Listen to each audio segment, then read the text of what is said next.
வணக்கம். All in one zone devotion சேனலுக்கு உங்களை அன்புடன் வரவேற்கிறேன். இன்றைக்கி நம்மளுடைய சேனலில் பாகம் 2 வேல்மாறலுடைய அர்த்தத்தை நம்ம பார்த்து கொண்டே வருகிறோம் இல்லையா. பாகம் 1 முடிஞ்சாச்சு. இப்போது பாகம் 2 நம்ம அதனுடைய அர்த்தம் என்ன அப்படின்னு நம்ம இப்போ பார்க்க போகிறோம். அதற்கு முன்னால் நம்மளுடைய சேனலை தான் ஃபர்ஸ்ட் டைம் பார்க்குறவங்களா இருந்தாலும் சரி, சப்ஸ்கிரைப் பண்ணாமல் பார்க்குறவங்களா இருந்தாலும் சரி, நம்ம சேனலை சப்ஸ்கிரைப் பண்ணிக்கோங்க. கூடவே அந்த பெல் பட்டனை ப்ரெஸ் பண்ணிக்கோங்க. ஆல் என்கின்ற ஆப்ஷனையும் ப்ரெஸ் பண்ணிக்கோங்க. அப்போ தான் நான் போடுற வீடியோஸ் எல்லாம் உங்களுக்கு உடனுக்குடன் நோட்டிஃபிகேஷனில் மிஸ் பண்ணாமல் தெரிய வரும். வாங்க நம்ம இப்போ வீடியோக்குள்ளே போகலாம். அதாவது ஸ்ரீ அருணகிரிநாதர் சுவாமிகள் அருளிய திருவகுப்பு, அதாவது நம்ம வேல்மாறலுடைய 2ஆம் பகுதி பற்றி நம்ம பார்க்க போகிறோம். 2ஆம் பகுதி பாடல் வரிகளின் அர்த்தத்தை நம்ம பார்க்கலாம். இப்போது தனித்து வழி நடக்குமென திடத்துமொரு வலத்துமேறு புறத்துமாறு கடத்திரவு பகல் துணை ஆகும். தனித்து வழி நடத்துமென திடத்துமொரு வலத்துமேறு புறத்துமாறு கடத்திரவு பகல் துணை ஆகும் அப்படின்ற வரிகளுக்கு அர்த்தம் என்ன அப்படின்னு நம்ம இப்போ பார்க்கலாம். அதாவது தனிமையாக வழி நடந்து செல்லும் எனது இடப்புறம் வலப்புறம் முன் பின் பக்கங்கள் ஆகிய நாற்புறமும் எனக்கு அருகிருந்து இரவும் பகலும் துணை செய்வதாகும். அதாவது அருணகிரிநாதர் வேலை பற்றி பாடுகிறார். முருகனுடைய அருமையான கூர்மையான வேல் நான் நடக்கும் பொழுது, நான் தனியாக நடந்து போகும் பொழுது எனக்கு வழித்துணையாக அந்த வேல் வரும். மற்றும் வேல் எனக்கு துணையாக இடது பக்கமும் சரி, வலது பக்கமும் சரி, முன்பக்கமும் சரி, பின்பக்கமும் சரி, எல்லா 4 புறமும் ஆகிய 4 புறத்திற்கும் இரவாக இருந்தாலும் சரி, பகலுமாக இருந்தாலும் சரி, எனக்கு துணையாக வழித்துணையாக முருகனுடைய வேல் எனக்கு துணையாக, எனக்கு பாதுகாப்பாக என்னுடன் கூடவே வரும் அப்படின்னு இந்த பாடல் வரிகள் அர்த்தம். இதனுடைய அர்த்தம் அதுதான் தனித்து வழி நடத்துமேன திடத்துமொரு வலத்துமேறு புறத்துமாறு கடத்திரவு பகற்றுணையதாகும் அப்படின்னு. அதாவது நம்ம முருகனுடைய வேல்மாறல் படிக்க நமக்கு நம்ம தனியாக போனாலும் எந்தவித பயமும் இருக்காது. ஏன்னா முருகனுடைய வேல் நம்முடைய கூடவே நம்முடன் வரும், நமக்கு எந்த ஆபத்தும் நெருங்காது. அதனால தான் நம்ம முருகப்பெருமானை நினைத்து நம்ம வேண்டிக் கொண்டாலே போதும், நமக்கு வேல் வழித்துணையாக பாதுகாப்பாக நமக்கு வரும். அதான் இந்த வரிகளின் அர்த்தமாகும். அடுத்த வரி பார்க்கலாம். சலத்து வரும் அறக்கருடல் கொழுத்து வளர் பெருத்த குடர் சிவத்த தொடை எனச்சிகையில் விருப்பமுடு சூடும். சலத்து வரும் அறக்கருடல் கொழுத்து வளர் பெருத்த குடர் சிவத்த தொடை எனச்சிகையில் விருப்பமுடு சூடும். இதுக்கு என்ன அர்த்தம் அப்படின்னு பார்க்கலாம். அதாவது சினத்துடன் வரும் அசுரர்களின் உடலில் கொழுத்து வளர்ந்துள்ள பெரிய குடர்களை செந்நிற மாலையை போல தனது உச்சியில் ஆவலோடு சூடிக்கொள்ளும். அதாவது கோபத்துடன் அசுரர்களுடைய உடல் கொழுந்து வளர்ந்துள்ள பெரிய குடர்களை செந்நிற மாலையாக, அசுரர்களுடைய உடலில் இருக்கும் தோல் மற்றும் கொழுப்பு பகுதியை 2ஆ பிளந்து செந்நிற மாலையாக, சிவப்பு மாலையாக தனது உச்சியில் சூட்டிக்கொள்ளும். அதாவது வேலானது பிளந்து எடுத்து அதனுடைய உச்சியில் சூட்டிக்கொள்ளும். அவ்வளவு சக்தி வாய்ந்த வேல் முருகனுடைய வேல் ஆகும் என்று இந்த பாடல் வரிகள் கூறுகிறது. அடுத்தது பார்க்கலாம். அடுத்த பாடல். திரைக்கடலை உடைத்து நிறை புனர்க்கடிது குடித்துடையும் உடைப்படைய அடைத்து தீரம் நிறைத்து விளையாடும். திரைக்கடலை உடைத்து நிறை புனர்கடிது குடித்துடையும் உடைப்படைய அடைத்து திறம் நிறைத்து விளையாடும். இதனுடைய அர்த்தம் என்ன அப்படின்னு நம்ம பார்க்கலாம். அதாவது அலை வீசும் கடலை உடைத்தும் அதில் நிறைந்துள்ள நீரை குடித்தும் உடைத்த உடைப்புகளை அடைத்து அசுரர்களின் குருதியை அங்கு நிறைத்து விளையாடும். அதாவது திரும்பவும் படிக்கிறேன் பாருங்க. அலை வீசும் கடலை உடைத்தும், கடல் அலை வீசுகின்றது, அந்த அலை வீசும் கடலையே உடைத்து அதில் நிறைந்துள்ள நீரை குடித்தும் உடைத்த உடைப்புகளை அடைத்து அசுரர்களின் குருதியை அங்கு நிறைத்து விளையாடும். அதாவது அசுரர்களின் குருதினா அசுரர்களினுடைய இரத்தத்தை கடலை பிளந்து நீரை குடித்தும் எந்த உடைப்புகளையும் அடைத்து அங்கு அசுரர்களின் இரத்தத்தை நிரப்பி விளையாடும் வேலம். அப்பேற்பட்ட சக்தி வாய்ந்த கூர்மையான வேலம். அசுரர்களை குருதியை அவர்களுடைய இரத்தத்தை அங்கு நிறைத்து விளையாடும் அப்படின்னு இந்த வரிகள் கூறுகிறது. அடுத்தது பார்த்தோம்னா, திசைக்கிரிய முதற்குலிசின் அறுத்த சிறை முளைத்ததென முகட்டினிடை பறக்கவர விசைத்ததிர ஓடும். திசைக்கிரியை முதற்கலிசின் அறுத்த சிறை முளைத்ததென முகட்டினிடை பறக்கவர விசைத்ததிர ஓடும். இதனுடைய அர்த்தம் என்ன அப்படின்னு பார்க்கலாம். அதாவது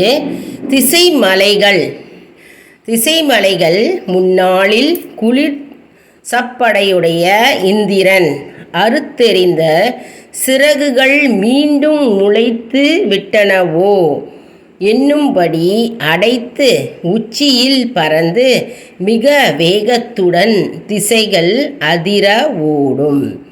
அதாவது திசைமலைகள் முன்னாளில் குளிசப்படையுடைய இந்திரன் அறுத்தெறிந்த சிறகுகள் மீண்டும் முளைத்து விட்டனவோ என்னும்படி அடைத்து உச்சியில் பறந்து மிக வேகத்துடன் திசைகள் அதிர ஓடும். மிக வேகத்துடன் கூர்மையான வேல் ஓடுமோ.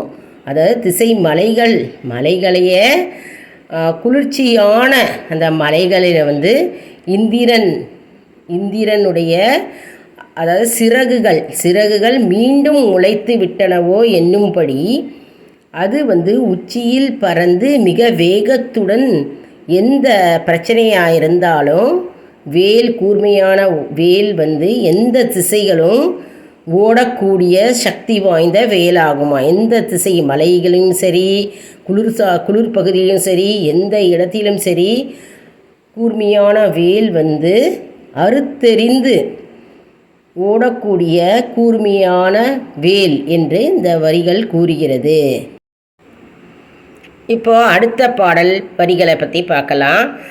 சினத்த உணர் எதிர்த்தனர களத்தில் வெகு குறைத்தலைகள் சிரித்து இரு கடித்து விழித்தளர மோதும். சினத்த உணர் எதிர்த்தரன களத்தில் வெகு குறைத்தலைகள் சிரித்து இரு கடித்து விழித்தளர மோதும். இதனுடைய அர்த்தம் என்ன அப்படின்னு பார்க்கலாம்.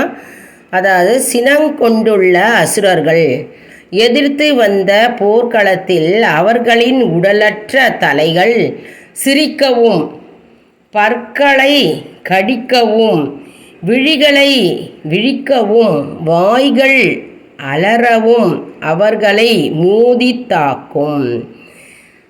திரும்பவும் படிக்கிறேன் பாருங்க. சினங்கொண்டுள்ள அசுரர்கள், கோபத்தினால் இருக்கின்ற அசுரர்கள் மிகுந்த கோபத்துடன் இருக்கிறார்கள். அவர்கள் எதிர்த்து வந்த போர்க்களத்தில் எதிர்த்து வந்தார்களாம். அவர்களுடைய உடலற்ற தலைகள், உடல் இல்லாமல் தலைகள் சிரிக்கிறதாம், பற்கள் கடிக்கிறதாம், விழிகள் விழிக்கிறதாம், விழிகள் மொழியெல்லாம் பிதுங்கி இருக்கிறதாம், பற்கள் நர நரன்னு கடித்து கொண்டிருக்கிறார்களாம். அதுக்கப்புறம் உடல் இல்லாமல் தலைகள்லாம் என்ன செய்கிறதாம் சிரித்து சிரிக்கிறதாம். வாய்கள் அலறி கொண்டிருக்கிறதாம். அவர்களை மோதி தாக்குமா. இந்த வேல் ஆனது அவர்களை மோதி தாக்கும். அவ்வளவு கூர்மையான சக்தியான வேலே அப்படின்னு இந்த பாடல் வரிகள் கூறுகிறது. அடுத்தது, திருத்தணியில் உதித்தருளும் ஒருத்தன் மலை விருத்தன் என துளத்தில் உரை கருத்தன்மையில் நடத்து குகன் வேலே. திருத்தணியில் உதித்தருளும் ஒருத்தன் மலை விருத்தன் என துளத்தில் உரை கருத்தன்மையில் என நடத்து குகன் வேலே. இதனுடைய அர்த்தம் பார்க்கலாம். அதாவது, இத்துணை செயல்கள் செய்ய வல்லது எது எனில் திருத்தணியில் தோன்றி விளங்கி அருள் புரியும் ஒப்பற்ற இறைவனும் மலை குறிமை பூண்டவனும் எனது உள்ளத்தில் உறையும் திருவுள்ளம் கொண்டவனும் மயிலை ஊர்தியாக உடையவனுமாகிய பெருமானின் வேலாயுதனே. அதாவது, இத்தனை செயல்களும் யார் செய்கிறாங்க? எனது திருத்தணியில் தோன்றி விளங்குகின்ற அருள் புரிகின்ற ஒப்பற்ற இறைவன் மலைக்கு உரியவனர், அதாவது மலைக்கு உரியவர் மற்றும் அவர் உள்ளத்தில் உறையும் திருவுள்ளம் கொண்டவனுமாகிய ஊர்தியாக உடையவனுமாகிய பெருமானின் வேலாயுதனே. பெருமான் யார்னா வேலாயுதனே, முருகப்பெருமானே. இத்தனை செயல்களும் செய்கிறது யாரு? வேலை கொண்ட வேலாயுதா முருகப்பெருமானே, மலைக்கு சொந்தக்காரரே. இத்தனை செயல்களை செய்கின்ற முருகப்பெருமானே, உம்முடைய அருள் எங்களுக்கு தேவை. உம்முடைய ஒப்பற்ற அருள் எங்களுக்கு மிகவும் தேவை. மற்றும் அருள் புரியும் ஒப்பற்ற இறைவனும் மலை குறிமை பூண்டவனும் ஆகிய முருகப்பெருமானே அப்படின்னு இந்த பாடல் வரிகள் கூறுகிறது. அருமையான வேல்மாறல் பாடல்ங்க. நாம் அனைவரும் படித்து பயன் பெறலாம். மற்றும் இது எப்போ படிக்கணும், எப்படி படிக்கணும், எத்தனை முறை நம்ம படிக்கணும் அப்படின்னு நான் வேல்மாறல் பற்றி நிறைய வீடியோஸ் போட்டிருக்கேங்க. மற்றும் பார்ட் 1 பாகம் 1 வேல்மாறலுடைய அர்த்தம் போட்டிருக்கேன், போய் பார்த்துக்கோங்க. இது வேல்மாறல் பாகம் 2 பார்ட் 2 வரிகளுடைய அர்த்தம். அது நான் இப்போ போஸ்ட் பண்ணுறேங்க. மிக மிக சக்தி வாய்ந்த அற்புதமான வேல்மாறல் பாடல். கூர்மையான வேலை பற்றி, முருகப்பெருமானுடைய வேலை பற்றியும் அவருடைய பெருமையை பற்றியும் வேலின் அற்புதத்தை பற்றியும் வேலின் அருளை பற்றியும் நாம் இன்னைக்கு பார்த்தோம். இந்த வீடியோ உங்களுக்கு பயனுள்ளதாக இருக்கும் என்று நான் நம்புகிறேன். இந்த வீடியோவுக்கு ஒரு லைக் கொடுங்க. இதை மற்றவர்களுக்கும் ஷேர் செய்யுங்கள், அவர்களும் பயனடையட்டும். மேலும் ஆல் இன் ஒன் ஜோன் நண்பர்களுக்கு ஒரு அன்பான வேண்டுகோள். நம்முடைய கம்யூனிட்டி போஸ்ட்டில் கேள்வி பதில் நேரம் வருங்க. அந்த கேள்விகளுக்கு பதில் தாங்க. இதன் மூலம் நம்முடைய ஆன்மீக பயணம் எப்படி இருக்கிறது என்பதை நாம் தெரிந்து கொள்ளலாம். இது ஒரு ஊக்கமாகவே நமக்கு அமையும் இல்லையா? அதனால் நம்முடைய சேனலை சப்ஸ்கிரைப் பண்ணிக்கோங்க. அதாவது இந்த கேள்வி பதில் நேரம் சப்ஸ்கிரைப் பண்ணுறவங்களுக்கு தான் தெரிய வரும். அதனால் நம்மளுடைய சேனலை சப்ஸ்கிரைப் பண்ணிக்கோங்க. அடுத்த வீடியோவில் வேறொரு தலைப்புடன் உங்களை சந்திக்கிறேன். நன்றி, வணக்கம். இந்த மாதிரி புக்கு இருந்தாலும் நீங்கள் ஃபாலோ பண்ணிக்கலாம், நீங்கள் வச்சுட்டு ஃபாலோ பண்ணிக்கலாம். நிறைய பாடல்கள் நம்ம சேனலில் வந்திருக்குங்க, நிறைய போஸ்ட் பண்ணியிருக்கேன். பாடல்கள் சிவபெருமான் மற்றும் பெருமாள் பேரில் பாடல் மற்றும் மந்திரங்கள் எல்லாமே மகிமை எல்லாத்தையுமே நான் போஸ்ட் பண்ணியிருக்கேங்க. நிறையா இருக்குது, நம்ம சேனலில் போய் பார்த்துக்கோங்க. நன்றி, வணக்கம்.